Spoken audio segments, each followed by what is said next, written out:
Hi there, artist. Today we're going to start a picture that we are going to use some different materials to make our composition. So this artwork's going to take 2 days. I'm going to set this one aside and I'm going to get started. So the first thing I'm going to do is I'm going to think about a building that I want to draw, or something that has a lot of straight lines. You could do a barn, a house, a castle, I don't know. Think about it. So I'm going to set this one aside, and I've got my pencil, and I'm even going to use a ruler today because rulers are good for measuring and for helping with straight lines. So the first thing we do is always the same. We write down our name. So write your name in one of the corners and flip it over. I don't write my name huge in the middle because what if I mess up and I want to change? So to use a ruler, I'm going to once again do a castle. You don't have to though, you could do something else. And I make the ruler go nice and straight, and I could press my pencil along the ruler,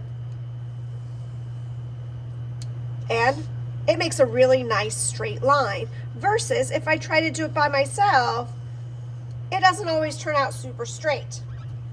So I'll go ahead and leave that one there. So I can have my castle looking like this, or I can change it, of course. Maybe I'll have this one double layered. I'll put one layer here and another layer here. I'm just inventing. And maybe I'll make one tower over here, a taller tower. Maybe on this one, I'll put a triangle top. To put a triangle top, I just put a dot. This works also for a house. I put a dot right in the middle-ish. And then I could use my ruler and I could connect it to the edge. Boop. Use my ruler, line it up between the dot and the other dot, and I could connect it to the edge. So the ruler, once again, can help you make straight lines, but you have to hold it steady. It might move around on you. It's just to practice, right? We're just practicing always in here. So I'm going to set that aside. I'm done with my pencil, and today we're going to color the background with a different material. These are dot makers. So they're really fun to use, and I'm going to teach you how to use them right now. So let me push my sleeves up so I can get arty in here. I need to think about my composition. I want my castle to stand out. I want to emphasize my castle. So I'm going to pick one color for my castle, not all the colors, and I'm going to use the other colors for my background, all right? One color for my building, and then all the other colors for my background so that I can emphasize my building. So you're going to get a small selection of colors. Let's see here. I think I want to make a yellow castle. To use these, you take the lid off. Remember that I always recommend putting the lids back in the containers so you don't lose them. And there is a spongy bit up top. If you are not using these correctly, I will take it away from you. So please pay attention.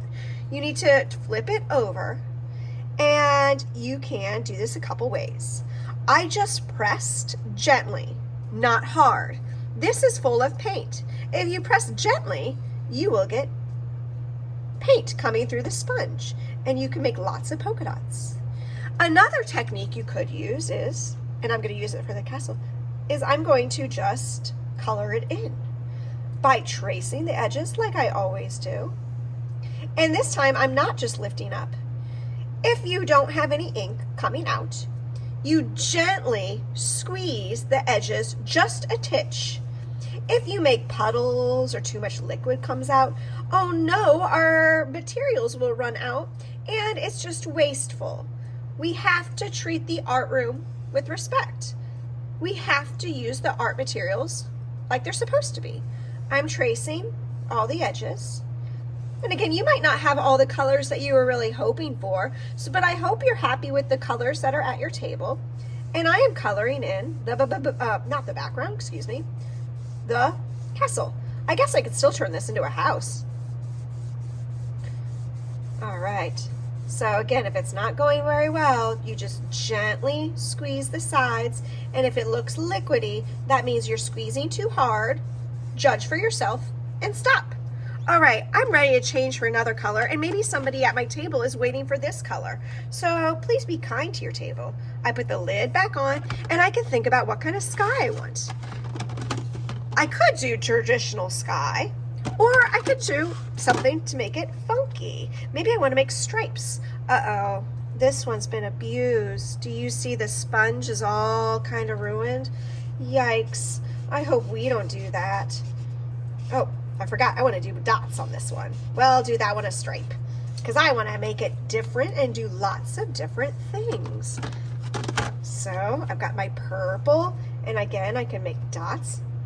If one's out, you just put it away. Dot, dot, dot, dot, dot, dot, dot, dot, dot, dot, dot, dot. And you can have fun. Make sure you cover everything, even if there's some white spaces that are part of your design. Have fun exploring the dot makers today. Me too. I'm going to continue on my project while you continue on yours. Happy arting today.